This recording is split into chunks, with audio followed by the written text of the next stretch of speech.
যে কোনো প্রেমের সম্পর্কে আমরা সবাই সবসময় না খুব আঁকড়ে ধরতে ভালোবাসি, কিংবা আমাদের মানে যেটা আমরা চেতনায় আমাদের বলে যে আমরা যেতে দেবো না, কারণ এটার সঙ্গে আমাদের অনেক কিছু জড়িয়ে আছে। মানে একবার সরি বললাম 7 খুন মাফ হয়ে গেল, এটা তো হ্যাঁ, হয় না। মানে আমার অন্য স্মৃতি আছে ওর সঙ্গে, না বিকজ না, ক্লিয়ার কর। হ্যাঁ বলছি। তো একতরফা ভালোবাসা কোনোদিনও পূর্ণতা পায় না, সেটা শ্যামলীর বিশ্বাস। তাই শ্যামলীর মনে হয়েছে এই ভালোবাসা থেকে হয়তো, মানে এই মানে বন্দি দশা থেকে হয়তো স্যার মুক্তি চান।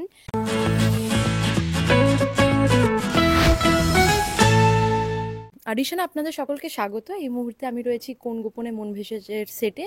দেখতে দেখতে একটা বছর পার, এত মানুষের ভালোবাসা একসাথে, মনোমালিন্য আনন্দ নিয়েই তো একটা পরিবার। তো তোমাদের এই একটা বছর কিরকম কাটলো? খুব ভালো কেটেছে, এবং চাই যে আরও অনেকটা পথ হাঁটতে।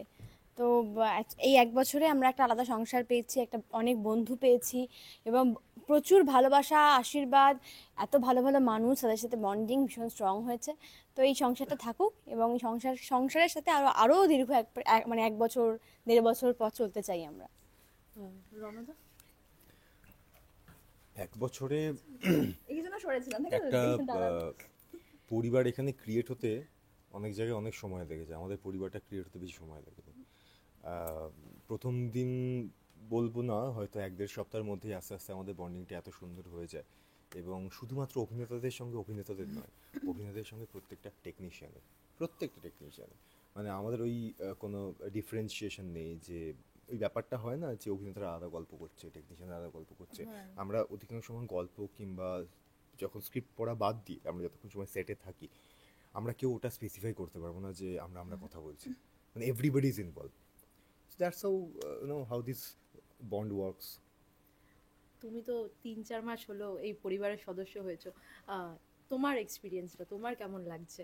একটা স্পেশাল মেনশন করব, যেটা হচ্ছে যে কোনো সিরিয়াল ধরো 7-8 মাস বা 1 বছর হয়ে যাওয়ার পর যখন কোনো নতুন চরিত্র ইন্ট্রোডিউস হয়, তখন তার একটা দোনামোনা থাকে, মানে এই নতুন অ্যাটমসফিয়ারের সাথে কিভাবে সে কোপ আপ করবে, কারণ একটা সার্টেন সময় তারা অলরেডি বন্ড হয়ে গেছে। তো এই ক্ষেত্রে আমার মনে হয় এই ক্রেডিটটা আমি দুজনকে দেবো। একটা হচ্ছে স্নেহাদা, আমাদের ডিরেক্টর, আর হচ্ছে বিশ্বদা, আমাদের ডিওপি। কারণ প্রথম একজন অ্যাক্টর সেটে এসে কমফর্ট ফিল করে এই দুজনের কাছ থেকে, যারা actually captain of the ship.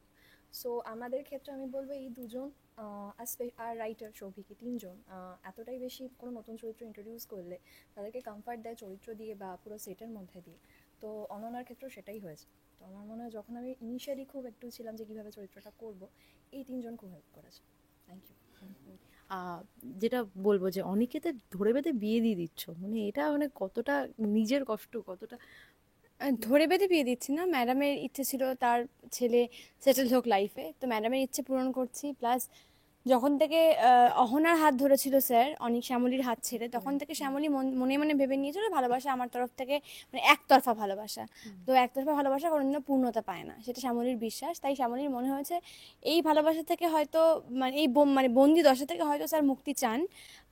তাই মুক্তি দিচ্ছে।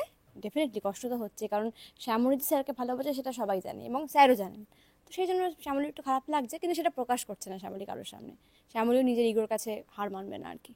কিন্তু অনেকে তো প্রপোজ করেছিল শ্যামলীকে অহনা চলে যাওয়ার পর, তারপরেও রিজেকশন, না তারপরেও মানে বিয়ে দিয়ে এত দিচ্ছে। আগেও যেভাবে রিজেক্ট করেছে অনিকেত শ্যামলীকে, সেটা যে কোনো মানুষের পক্ষেই একবারে সেটা হজম করাটা খুব একটা মুশকিল। মানে আমি এটা রণজ হিসেবে যদি আমি দেখি দূর থেকে অনিকেত হ্যাঁ, এবং শ্যামলীকে, মানে একবার সরি বললাম 7 খুন মাফ হয়ে গেল, এটা তো হ্যাঁ হয় মানে না। It's not the way he treated her from last 1 ইয়ার, এবং যেভাবে হঠাৎ করে একদিনে তো এটা চেঞ্জ হতে পারে না। আর আমার কোথাও গিয়ে মনে হয়, মানে খুব ভেতর থেকে সেটা হচ্ছে যে শ্যামলীও বোধহয় কোথাও জানে, এবং অনিকেতও বোধহয় জানে যে এই লোকটা কিংবা এই মহিলাটি আমাকে ভালোবাসে। জানে বলেই হয়তো একটা এক্সট্রা অধিকার আছে, এবং সেখানে গিয়ে কোথাও একটা আলাদা করে একটা ইগো বুস্ট হয়, যে ইগোটা কিন্তু ভালোবাসার ইগো। ঠিক আছে, ওকে, লেট গো করাটা খুব কঠিন। যে কোনো প্রেমের সম্পর্কে আমরা সবাই সবসময় না খুব আঁকড়ে ধরতে ভালোবাসি, কিংবা আমাদের মানে যেটা আমরা চেতনায় আমাদের বলে যে আমরা যেতে দেবো না, কারণ এটার সঙ্গে আমাদের অনেক কিছু জড়িয়ে আছে। সো লেট গো যদি কেউ করে দিতে পারে না, সেটা হচ্ছে ভালোবাসার একদম ফাইনাল স্টেজে পৌঁছে। মানে এইরকম আলটিমেট কেউ কাউকে ভালোবাসতে পারে না। তো সেইটাকেই চরিত্রগুলোর মধ্যে তুলে ধরা হচ্ছে, সেটা এমন একটা গল্পের জয়। তুমি যে এই যে দুজনের মাঝখানে পড়ে, মানে কত কি মনে হচ্ছে তুমি কি চাইছো? আমি না ঠিক এখনো জানি না আমি মাঝখানে, না আমি শ্যামলীর সাইডে, না আমি অনিকেতের সাইডে, এবং আমরা এখনো কেউই জানি কারোর না কাছে যে clear না ব্যাপারটা কি। বিষয়টা। তো এই মুহূর্তে আমি বলতে পারবো না এক্স্যাক্টলি যে আমি ওদের মাঝখানে আসছি না আমি অ্যাকচুয়ালি কি করছি, আর চরিত্রটা কি করছে। অনন্যা ম্যাডাম তো মাঝখানে আসতেই চাননি। অনন্যা ম্যাডাম জানতে পেরেছেন যে শ্যামলী আর অনিকেত ম্যারিড, তখন অনন্যা ম্যাডাম চলে যেতেই চেয়েছিলেন। শ্যামলী কনভিন্স করেছে যে আমাদের সম্পর্কটা সেরকম না যেরকমটা আপনি ভাবছেন, স্বামী স্ত্রীর সম্পর্ক যেরকম হয় সেরকম সম্পর্ক নয়। তো আপনি স্যারকে ভালোবাসেন, মানে অনন্যা ম্যাডাম তো না জেনেই ভালোবেসেছে। অহনার সাথে ব্রেকআপ হয়ে গেছে, ও সিঙ্গেল, তাই ভেবেই ভালোবেসে ফেলেছে। আর ভালোবাসা তো অন্যায় নয়। তো এখানে মাঝখানেও কোনোভাবে আসেনি এখনো পর্যন্ত নিজের থেকে। আমি ম্যাডাম সবাই ওকে এনেছি মাঝখানে। মানে এইটাই এই সিরিয়ালটার একটা একটু অন্যরকম যদি বৈশিষ্ট্য বলো, যে হ্যাঁ, এখানে এখানে আমরা হিরো হিরোইন হট করে ভিলেন হয়ে গেছে, তুই অ্যাকচুয়ালি হিরো এখানে, হ্যাঁ, নিজে মানে একটা জন্য তুই বলি হয়ে গেল। হ্যাঁ, অদ্ভুত ভাবে এটা যে আমরা সবসময় দেখি হিরো হিরোইন একটা নেগেটিভ চরিত্র যাকে সবাই খুব গালাগালি দেয়, তারপরে তাকে কিছু একটা করে। এইখানে এই ব্যাপারটা না খুব কমপ্লিকেটেড আমাদের রিয়েল লাইফের মতো না, আমাদের কিন্তু তো সিম্পল লাইফ নয়। আর কি রিয়েল খুব লাইফেও grey, কেউ ভাবে, হ্যাঁ এক্স্যাক্টলি, রিয়েল লাইফে কেউ ভাবে কাউকে আমরা পয়েন্ট আউট করতে পারি না কি ও খারাপ ও ভালো, প্রত্যেকেই গ্রে শেডস। আর মানে আমার মনে হয় যে যাকে আমরা খারাপ বলছি আমাদের পয়েন্ট অফ ভিউ, সে হয়তো হ্যাঁ, কিছু exactly. করেছে, সেটা তার মানে নিজের কোনো কারণে করেছে, তার কাছে তার জাস্টিফিকেশন রয়েছে যে আমি এই কারণে করেছি, কিন্তু আমরা জাজ করছি ও খারাপ। তো এইভাবে না মানে এই প্রথম কোনো সিরিয়াল বা এর আগেও সৌভিকের লেখা অনেক সিরিয়ালে হয়েছে, কেউভাবে আইডেন্টিফাই করা যায় না ও খারাপ ও ভালো ও নেগেটিভ ও পজিটিভ, সব করা ক্যারেক্টার খুব গ্রে। আজকে আমরা শ্যামলী চেয়েছে স্যারের সাথে ওর বিয়ে হোক, শ্যামলী ভালো চেয়েছে স্যারের, তাই বিয়ে দিয়েছে। এবার বিয়ে হচ্ছে কি হচ্ছে না সেটা টুইস্ট ডেফিনেটলি, যদি বিয়ে হয়ে যায় তারপর কিভাবে মোড় নেবে গল্পে সেটা তো রাইটার জানে, আর ডেফিনেটলি যেটা হবে ভালো হবে।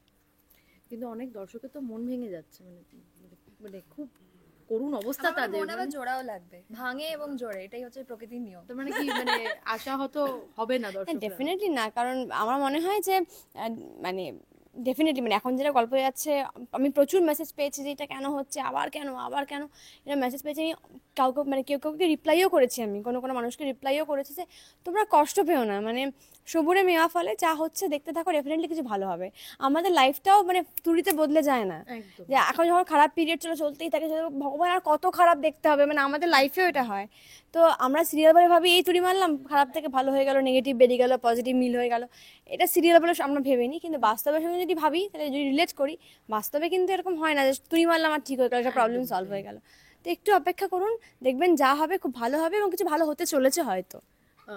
আরেকটা যেটা তোমাদের তিনজনের কাছেই জানতে চাইবো, যেখানে এখন সব সিরিয়ালই বলতে গেলে স্বল্প মেয়াদি, শুরুতেই সেখানে 1 বছর এরকম পূর্ণতা পাওয়া, মানুষের এতটা ভালোবাসা পাওয়া, এটা কত বড় প্রাপ্তি। এটা অবশ্যই অনেক বড় প্রাপ্তি, অনেক বড় প্রাপ্তি।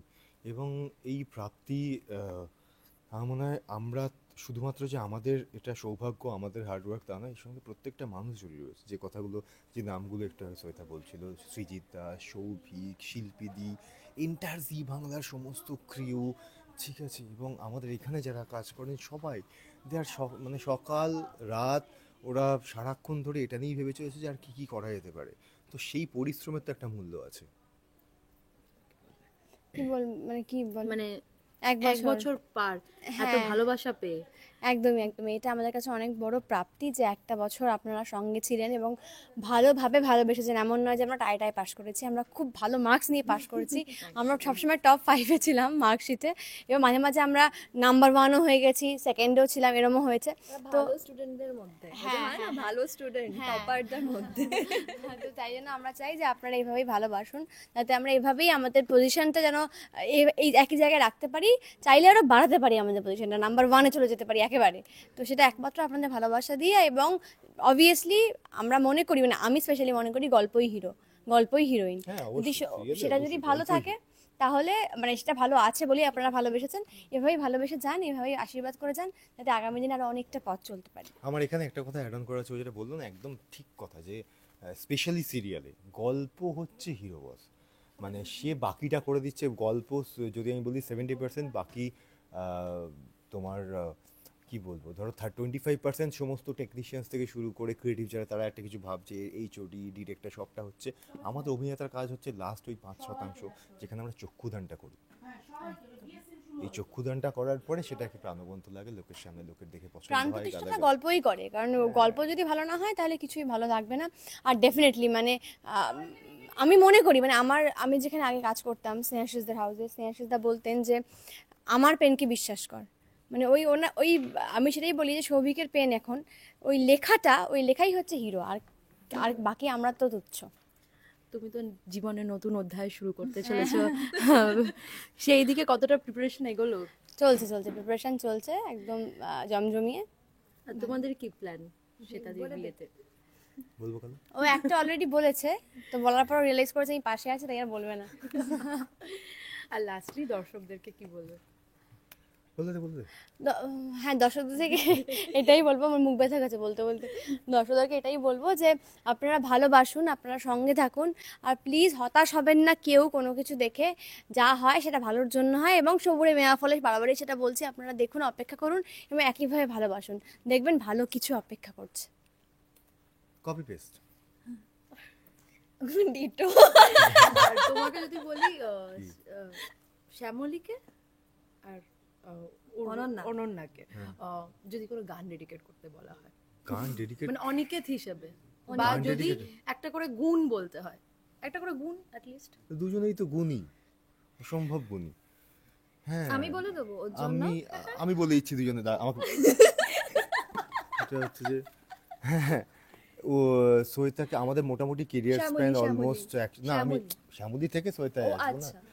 সৈতা থেকে শ্যামলী মোটামুটি কেরিয়ার স্প্যান মোটামুটি সময় একই, ঠিক আছে? এতগুলো বছর ধরে সিরিয়াল করছে, সবগুলোরই হিরোইন, ঠিক আছে? একটা দারুণ ক্যাপাবিলিটি না থাকলে তো এটা সম্ভব না, কারণ কত লোক এসেছে আমি জানি, যখন আমি শুরু করি তারা আর কোথাও আজকে খুঁজে পাই না, সেখান থেকে গিয়ে ও স্টিল হিরোইন আছে এবং এতগুলো প্রজেক্ট করেছে এবং ভবিষ্যতেও করবে, ঠিক আছে? এটা একটা অসম্ভব ভালো প্রাপ্তি। তো সেই ক্ষেত্রে আজকে শ্যামলী চরিত্রটার, তার এই যে এতগুলো বছরের অভিজ্ঞতা, তার তো একটা দাম রয়েছে, সেই জন্য আজকে শ্যামলী চরিত্র আরও বেশি প্রাণবন্ত, মানুষের কাছে অনেক বেশি উজ্জ্বল, ঠিক আছে? আর ওকে যদি আমি বলি, আমার অন্য স্মৃতি আছে ওর সঙ্গে, বিকজ ক্লিয়ার কর। বলছি পুরোটা বলতে দে। সেটা হচ্ছে আমার লাইফের সেকেন্ড প্রজেক্ট, আমি যখন ইন্ডাস্ট্রিতে আসি তখন সেই প্রজেক্টটা যদি অন এয়ার হয়নি, সেই প্রজেক্টে ও ছিল অ্যাসিস্ট করতো কস্টিউম ডিপার্টমেন্ট, ইয়েস। ঠিক আছে? মোটামুটি এখন যেখানে সবাই জানে। সেই প্রজেক্টের আমি হিরো ছিলাম, ও ছিল কস্টিউমেরই। ওর সঙ্গে সেখান থেকে আলাপ হয়, তারপরে অনেকদিন কথা হয়। তারপরে আমি যখন বম্বে শিফট হয়ে যাই, বম্বেতে আমার মনে আছে আমার একটা বন্ধু আছে কাস্টিং ডিরেক্টর মানি রত্নেশ বলে, আমি ওর সঙ্গে একদিন আমার দেখা হয়, ও আমাদের ফ্ল্যাটে আসে, আমরা গল্প করতে করতে ও আমাকে বলছে, ভাই बंगाल से लड़के हैं यार, क्या क्राफ्ट, मतलब क्या मतलब टूल्स यूज कर रहे हैं यार। বলছি কে, কন আয়া ভাই?